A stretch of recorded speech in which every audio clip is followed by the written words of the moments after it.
The lattice crochet stitch is a lot of fun.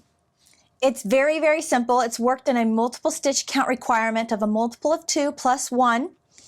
I would say the level of this crochet pattern is for an absolute beginner. Why? Because all we are messing with here are half double crochets and chains.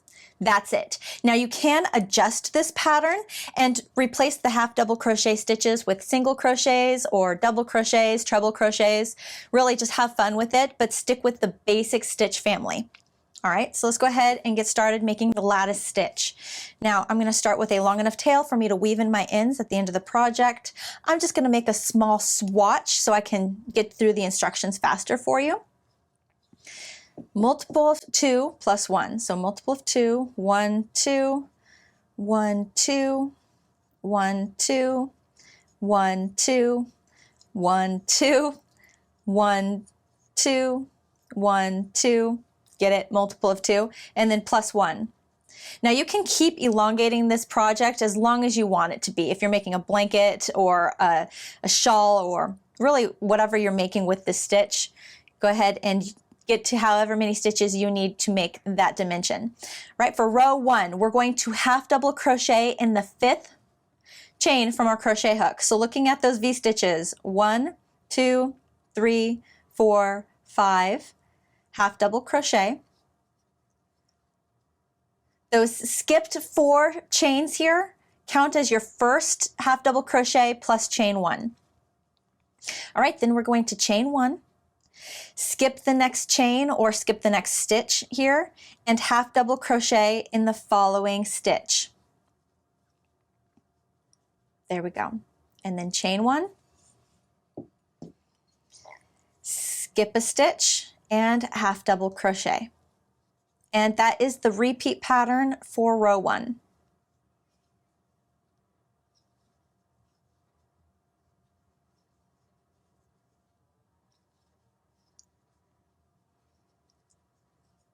Great, and you're going to end row 1 by making 1 half double crochet stitch in the very last stitch space. Great, all right, so moving on to row 2. For row 2, we start by chaining 2. 1, 2, turn our work. All right, so for row 2, we will start by making 1 half double crochet in the chain 1 space. Now it does not specify if it wants us to crochet around the chain or in the chain, so I'm going to let that be up to you, personal preference. But for me, I'm going to go ahead and make my stitch around the chain. So I'm going to yarn over, insert my crochet hook underneath the chain, yarn over, pull through, and then yarn over, pull through both or all. And then chain 1, skip the half double crochet, and make a half double crochet stitch around the next chain 1 space. And that is the new repeat pattern across row 2.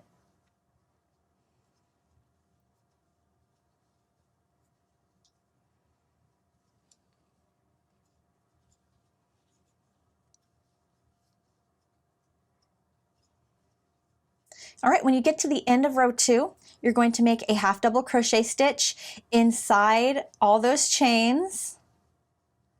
Great, but you're going to end row 2 by making a half double crochet stitch in that 3rd chain from where it began. So 1, 2, 3.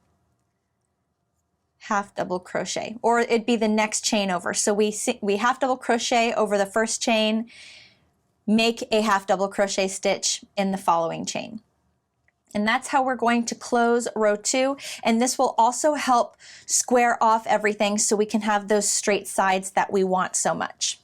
All right, moving on to row 3. For row 3, we start by chaining 3.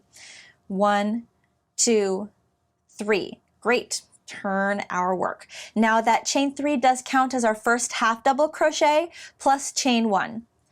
We're going to find the chain 1 space here from row 2 and make our first stitch or first half double crochet in that chain 1 space. Great. And then repeat the pattern. Chain 1, skip half double crochet in the chain 1 space. Chain 1, skip 1, half double crochet.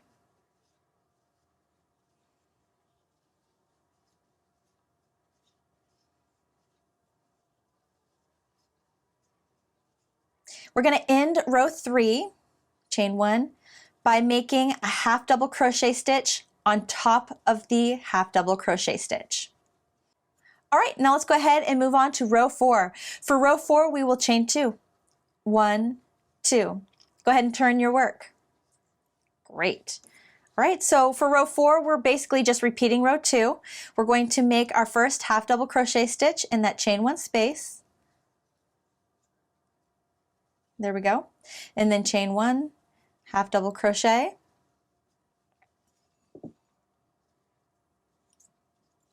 Chain 1, half double crochet.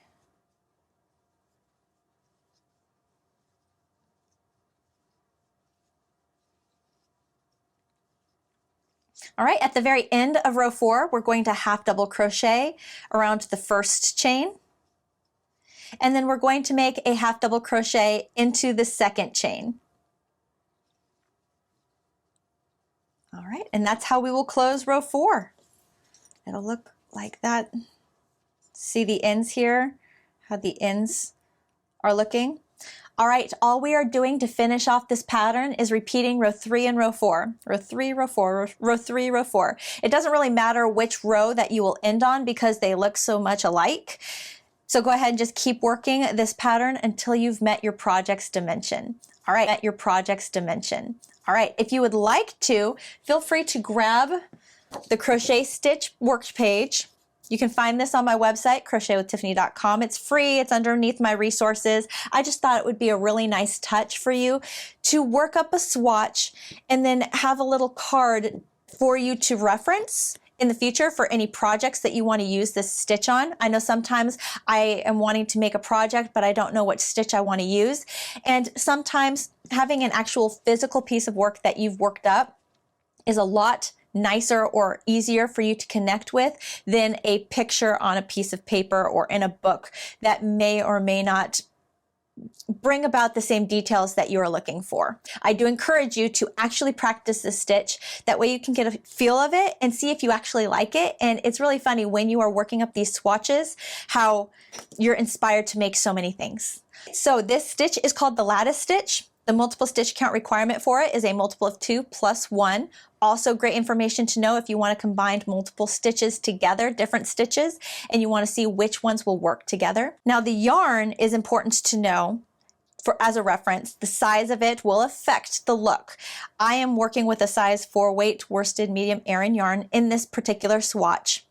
The exact yarn I'm working with is Loops and Threads Impeccable in the color linen. Crochet hook that I am using right now is the H8 5mm crochet hook.